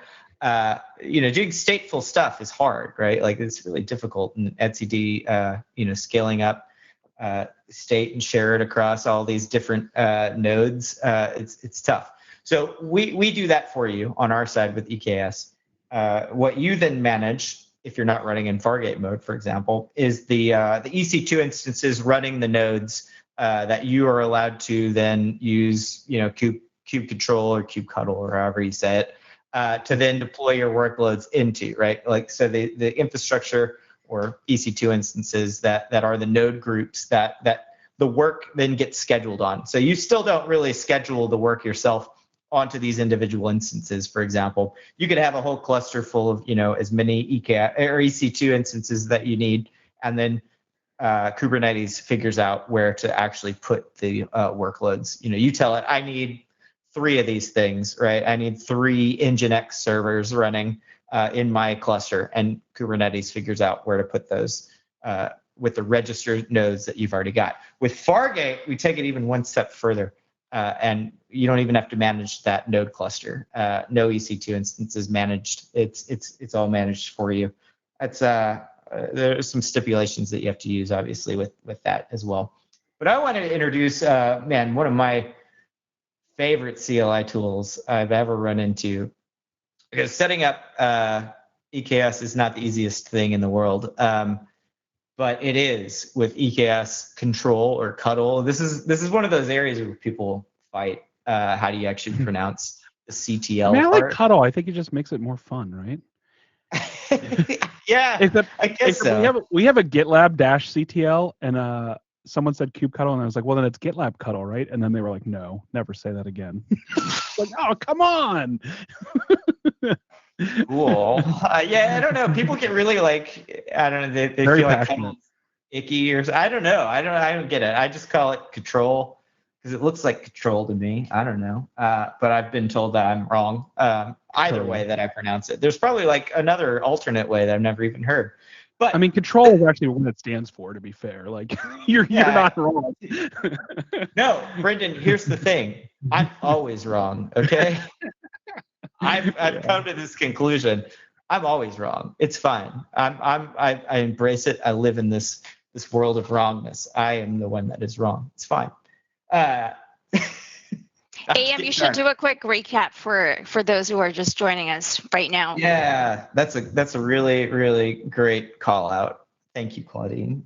So we are Howdy Partner. If you're just joining us, we're a show all about highlighting AWS partners, companies that build products that work really well with AWS or help you to utilize your AWS services in ways that you couldn't before, or more efficient ways.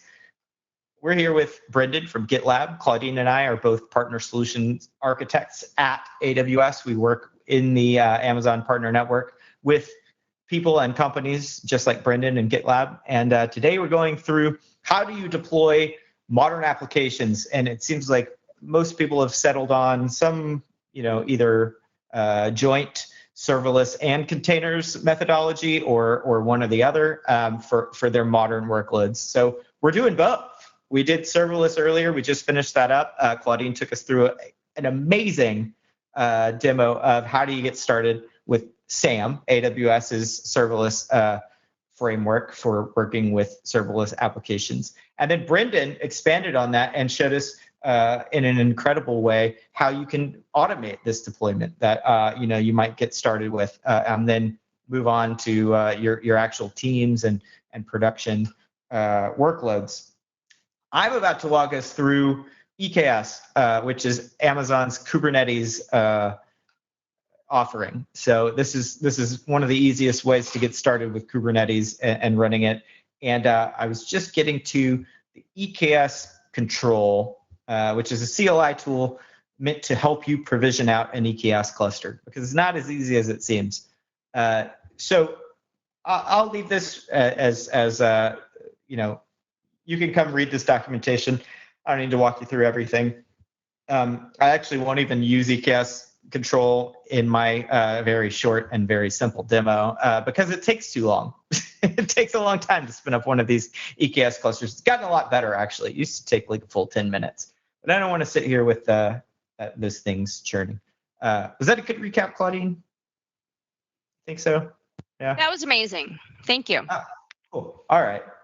Amazing. Setting the bar too high for next time that I have to do that. I'll pull it back a little, make it a little less good.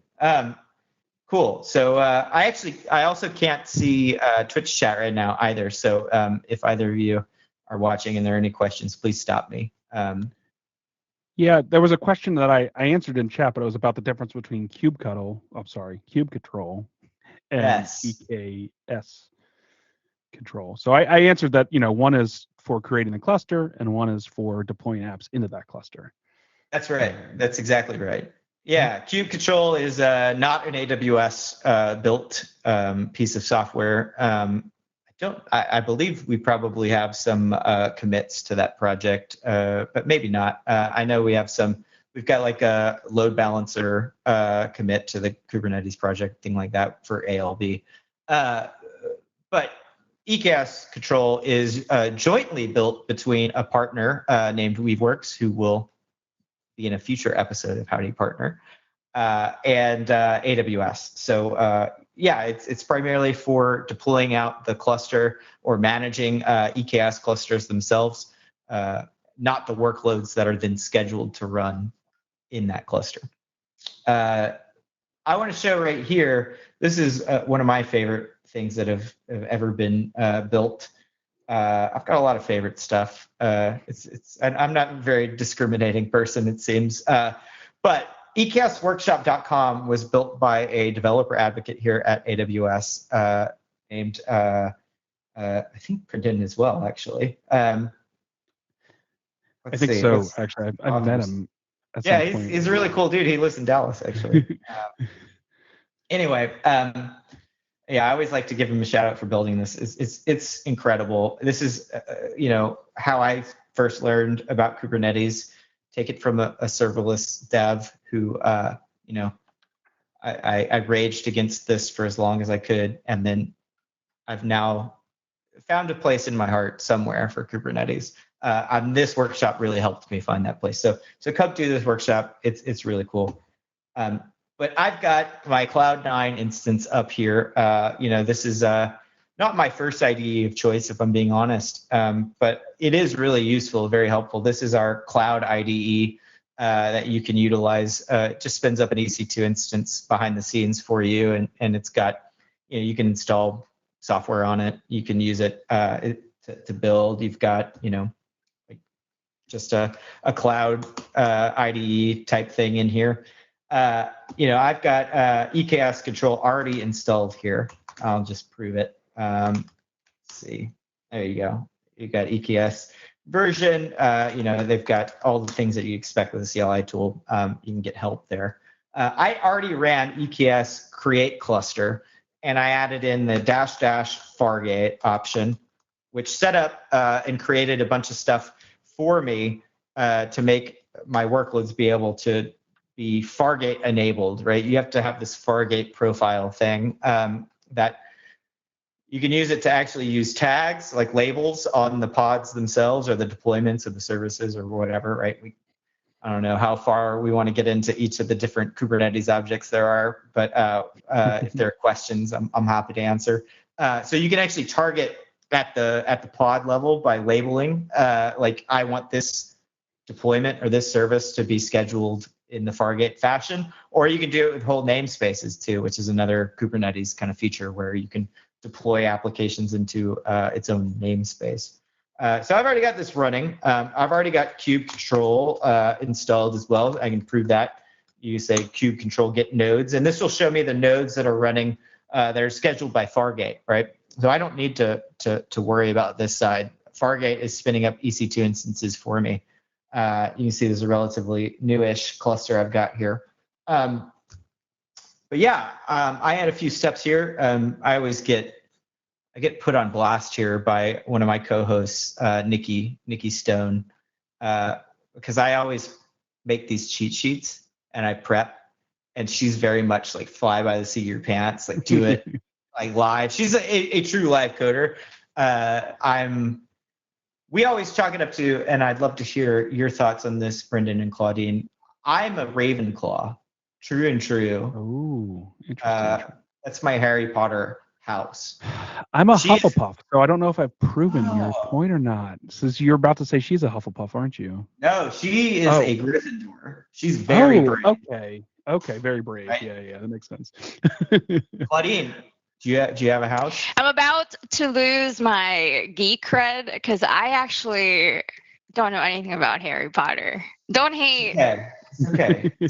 I mean, hey, I hadn't read the books until I started reading them to my 8-year-old, so no, that's no problem. But then someone made me go figure out my house, and so now I know. I am a little sad. I'm not sad. I'm not angry. Disappointed. Okay. Should I start now? I don't know. Yeah. Yes, you have the time. Watch all the movies. You read the books too. I've done both. I actually said this on Monday on Star Wars Day. I think I like Harry Potter more than I like Star Wars nowadays. Oh wow! You're just trying to cause controversy in the chat. I am. All right. Yeah. Twitch professional. That's right. I know how to stir people up. Cuddle or control. Dim or Emacs. Tabs or spaces. Yeah, we can do them all. Okay. Yeah, I'm a Ravenclaw, so I'm very much calculated, right? And I take very few risks. I think that's a hallmark of being a Ravenclaw. Hufflepuff. We'll have to dig into that. We'll have to see. We're gonna dig into that a little bit more. Because you saw I put my steps up on there too. Like I don't want to. And the few things. Here's the thing. Then we watched me actually live code the thing that I know, quote unquote, which is the GitLab CIML, and like literally get it wrong. Now I noticed before I committed it, but if people were watching along very closely, they could see that I got it very wrong. It's true. Yeah. I'm the same way. Like live coding's stressful.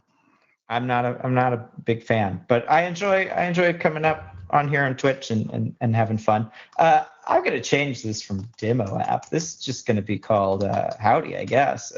Keep in mind, right? Yeah. Keep it going. I'm just going to deploy out an Nginx container, right? Using container of Nginx rather. Deployment is a Kubernetes object, right? So this is actually a way that, and usually these are done with YAML files as well.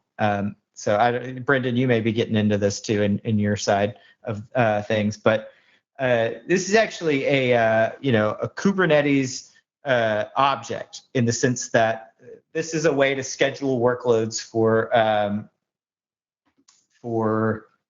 replica sets or pods themselves, right? You very rarely actually deploy out a pod to Kubernetes, which is the smallest kind of object that you can put into a Kubernetes cluster. So usually you have one pod to one, Docker container type idea. And then to have a deployment out, so that you can scale it up and down and change how many, instances there are of this, you put it in what's called a deployment. I could be getting this totally wrong, but this is my understanding of it. We're also going to take a look at a service, Kubernetes object called a service, which is a way that you essentially just put an IP address on it that is discoverable through Kubernetes' own DNS system or service. That's the beauty of Kubernetes. It's so complicated that it has its own DNS service, in addition to real-world DNS, which breaks all the time. Yeah, that way it can always be DNS's fault. That's right.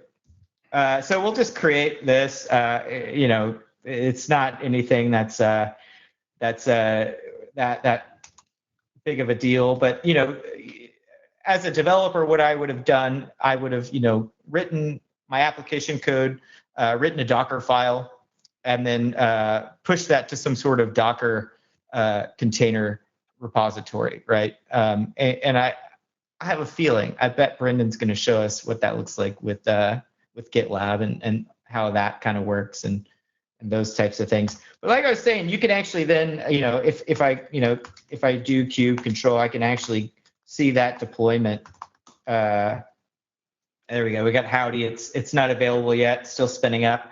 But I can actually go ahead and scale that, right, and create 3 replicas. Right now, you only see 1 when we run git deployments. But all I have to do is enter this command, and the people who actually know Kubernetes a lot better than I am probably like screaming at their monitors right now because I'm running all this stuff through kubectl or control. You would never do this, right? This is not something you would even want to do, honestly. Like all the ops people just are probably trying to, find out where I live right now, because this is altering things that are not then reflected in your version controlling of how you do these deployments. But I'm just showing that you can actually change these things. We've got 3 now. We've got 1 of 3 available. I'm going to go ahead and create this as a service. So that's going to, go ahead and just wrap essentially. Got to change demo app to Howdy. This then, gives a local internal IP address for this Nginx service. That each node inside my Kubernetes cluster will be able to access through, like I said, its own DNS. You do this with a public load balancer too. Anyway, so now I can feasibly do get service, and there you go. See, I have a cluster IP address for Howdy, and I could even come in here and run like a curl. And this is going to tell me that this is out of date or will be removed soon. And I already have a deployment. Whoops. So I'll just kill that.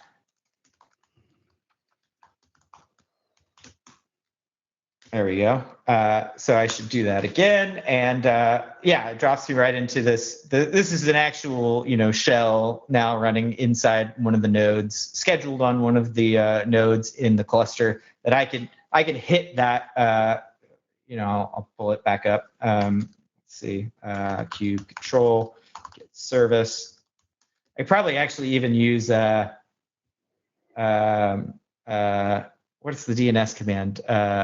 Something DNS.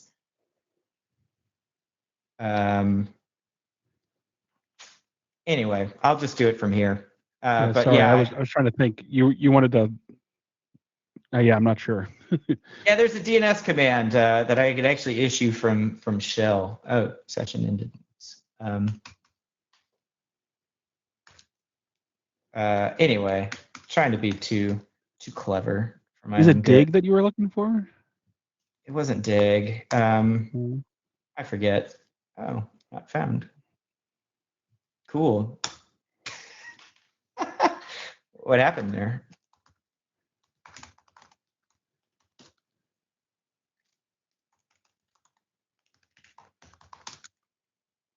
Okay, weird. Yeah, it's there. I get pods, maybe. Yeah, get pods. 'Cause I Anyway, think maybe the name of the curl pod changed. No. Oh yeah, it's different. See that it name? is. It's a little different for you. It must have That's redeployed weird. or. Oh yeah, you just redeployed it like 9 seconds ago. Just got to change that. Always fun. Okay, cool. So taking this IP, I should be able to just curl this and get, the wonderful Nginx. There you go, boilerplate. So I mean, this is generally how you work with objects in Kubernetes and how you get actual applications deployed out here manually. But Brendan, you're going to rock our world and show us how do you do this with automation in mind, right? Larger teams, so that your ops people don't scream at you in the middle of this night. Okay, That's the cool. plan, right? Yeah. So yeah, that's what I want to show.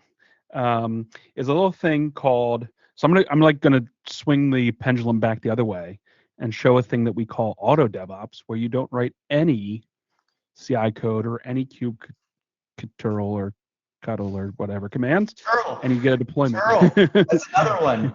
Yeah, Katurl. I was trying to think of all of the other ones there were.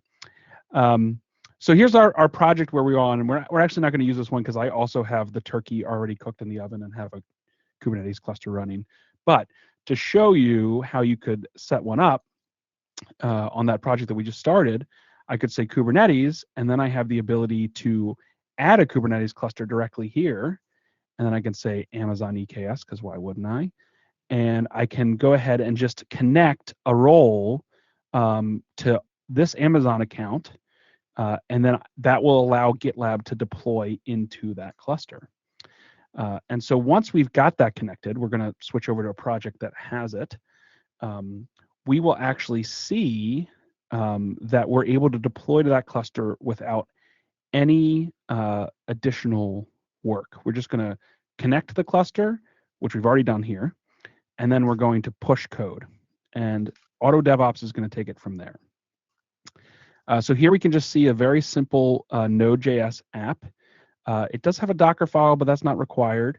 And it does not have a GitLab CI YAML anywhere. I haven't defined any YAML to deploy or build my code yet.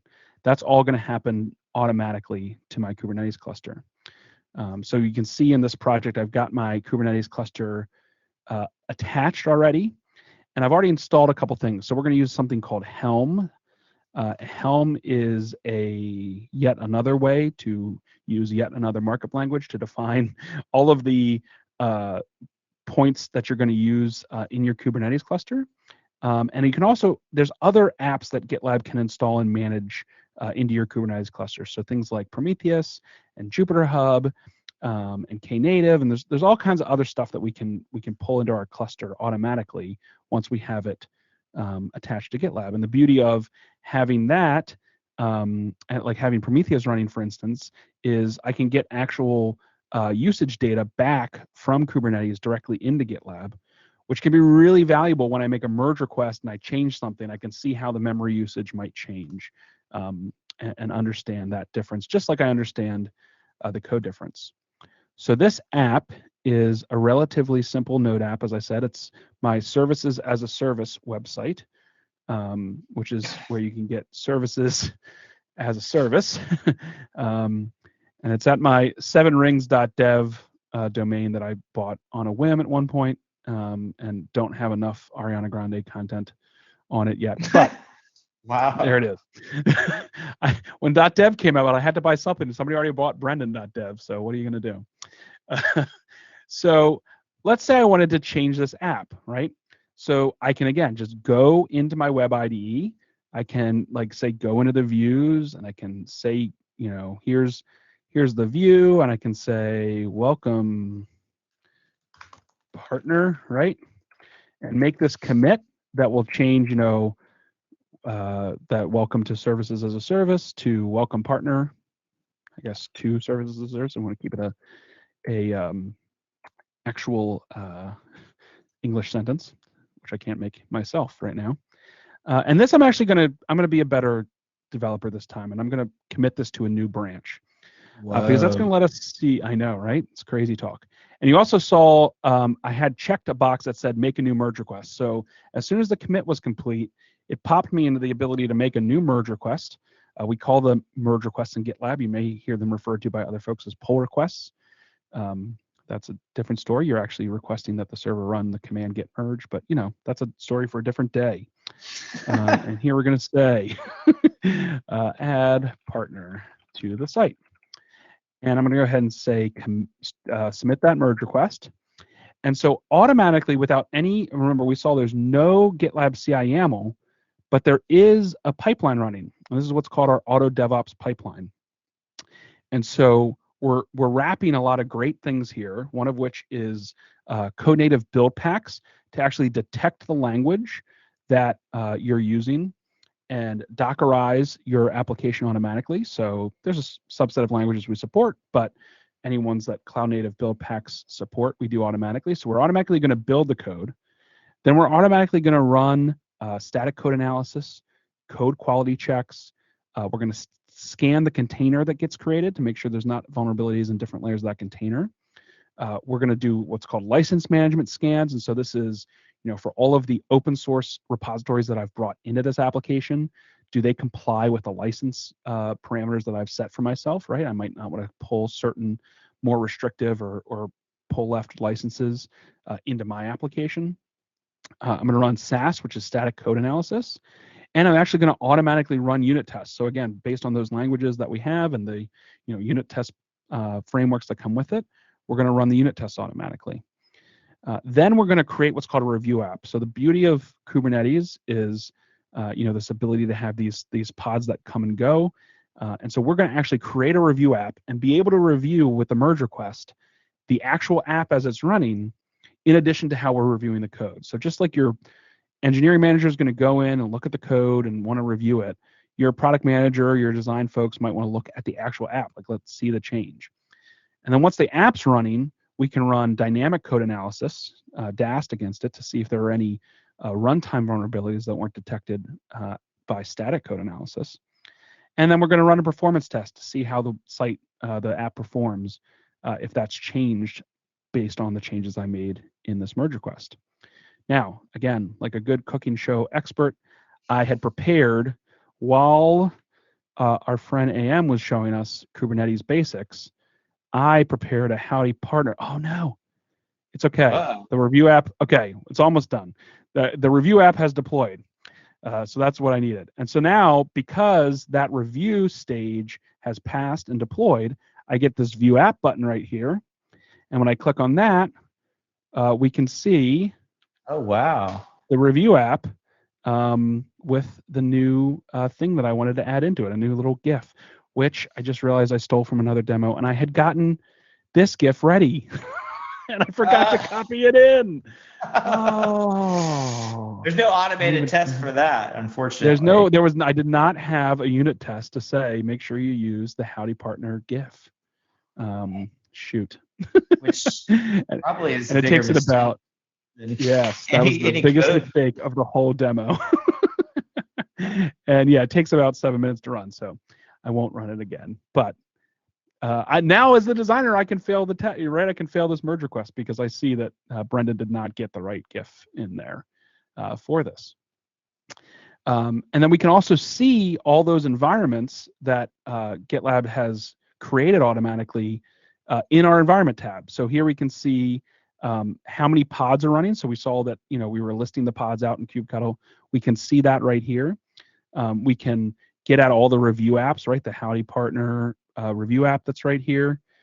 We can see all of those that are running and stop any of them. And then also I can get a working terminal on that environment, right? Just like AM showed us how to get into the pod, right? I can get a running terminal right here. In fact, do I want to get really fancy? Probably could. No, I'm not going to get that fancy. I probably could go and edit the code, which is like the worst thing you could do, and put the right GIF in there.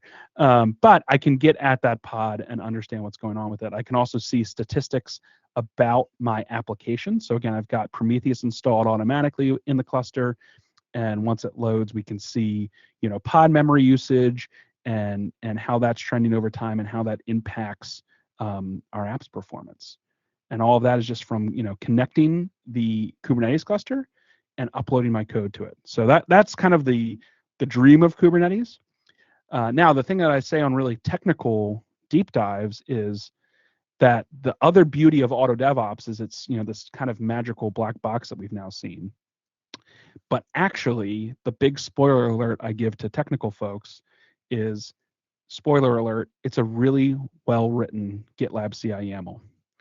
And so I actually can start from the auto DevOps YAML, right? That runs all of that automatically, and I can understand exactly how GitLab is doing all of these deploys. What are the commands it's running to do, the Helm apply and the kubectl apply and all of those things, and I can actually then go customize it. So it's a great thing that is like, hey, we want to get this running, but we might need to customize it later and say, we've got to add different things, or I want to just pull certain jobs out of it. I just want to pull the dash job out of it and add it to my YAML, or I want to look at what exactly GitLab is doing on that deploy, right? And I can see, okay, it's running. I'm just going to get down to the things. It's all of the different rollout methods and how we're doing that and how we're applying that into the pods. That's all exposed to you, and you can actually then go and tweak it and make it your own once you kind of graduate from, okay, it's deploying, but now I want to make it more production ready. You can do that gradually, so that's a huge benefit. Getting some shout outs in chat for that. Yeah, no, it's a great it's such like it's a very salesy demo to be like, look at this auto DevOps, it's great. And it is great. It's great for getting started with Kubernetes. But what's even better about it for those of us that want to understand all the nitty gritty, like you just showed us, AM, is like, hey, good news. It's not a magical black box. It's a box you can open up and change. So it's really helpful. Claudine, we've got an urgent check-in needed. Yeah, Bacon is actually snoring right now, so I don't think we have anything to worry about. Thank you for your concern. Yeah, Bacon's okay. And for those who don't know, Bacon is the little tiny, the dog that's sleeping behind me. Dog back behind Claudine. That is the true star of this show, I think. Yep. GitLab is pretty great, but Bacon, I don't know. Bacon the dog? Yeah, I might have to agree. You all have like a pretty cool logo actually at GitLab. I wanted to call that out earlier too. Yeah, it kind of looks like a dog, right? A little or bit, a fox, yeah, or fox, something. It's actually a tanuki, which is a Japanese raccoon dog. So it's is not that the far thing off. that Mario becomes? Oh my gosh, you're the first person I think to ever get. That's normally how I walk people to Tanuki. They're like, "What's a Tanuki?" Yeah, so the thing that Mario becomes when it like looks like a squirrel suit, right? But it's actually a Tanuki suit. Yeah. And so yeah. Yeah, Japanese, he's that little raccoon thing. Yeah. It's exactly. Super Mario 3, I think, right? Technically. Yes, exactly. Dinner delivery just happened. That was awesome. Wow. Oh yeah, because you were like amazing back to back to back today. What'd you order? Jimmy John's, actually. Ah, nice. Yeah. Very cool. Very nice. Very nice. So yeah, we actually we're getting pretty close to the end here. We got about 5 minutes left because you, sir, are back to back to back. You're doing a meetup after this, I think, too. I am, remote meetup. Yeah. You're amazing. You had time for Howdy Partner and like you're just going into the night. You're also on the East Coast, so this is already pretty late for you. Yeah, no, it's good. We're pretty flexible. We're all remote at GitLab, so we don't have an office even normally. I guess everyone is remote now, but we were remote kind of before all the craziness happened. And so we don't necessarily have like core hours or what that. So I just adjusted my schedule today and happy to hang out with all you. It's awesome. So I think we had a question from Whipsaw about the code quality checks and things. Is that proprietary to GitLab? Are you running some sort of open source code quality checks? So most of it is open source. Okay. So like for SaaS, which is static application security testing, we've bundled in like the best of open source for a given language. So like here we can see a little table of language to the tool we use. So for Ruby on Rails, that's Brakeman. Like that's like the go-to tool for that. But you can see all the other tools that we're using for whatever language you might be interested in there. And then for DAST, which is Dynamic Application Security Testing, we're actually using OWASP ZAP, which is also open source from our friends over at ZA Proxy. So this is like the known open source tool for running dynamic application scanning. The only thing that's really proprietary that I show, not open source, is the license management and the dependency scanning. Okay. So those involve there's a company called Gymnasium that we actually acquired, and there's a lot involved in doing that kind of scanning and maintaining the library of CVEs and all that good stuff. So that part is proprietary, but the rest of it's open source. Cool. So yeah, I want to make sure that you make it to your next engagement. We got 2 minutes left. Please keep putting questions in the chat. We really appreciate you joining us today, both the Twitch audience and Brendan. And I have to say this, Claudine, I would have never guessed this was your first Twitch stream. You brought a dog. You were amazing, incredible. You're a pro. You're taking over the show from me, according to Paul, who is the producer. So it's your show now. I doubt that. I doubt that. But yeah, thanks. It was fun. Brendan, thanks for joining us. That was really amazing. This was really awesome. Thanks for having me. I really, really had a great time getting ready for it and working with you all. And thanks for the great questions to everyone watching. It makes it so much better than just talking on the screen for a couple hours. Yeah. So go check out GitLab and see some of these cool features for yourself. We will be back next week, Monday. We run Howdy Partner every Monday and Wednesday at 2 p.m. Pacific. We'll have a new partner to join us next week. I don't know. Should we tell who we're having next week, Claudine? We are going to be having a Datadog with us. Oh. I will also be hosting that episode, unfortunately, unless Paul tells me you cannot come back here. I think that's what he told me, is that I can't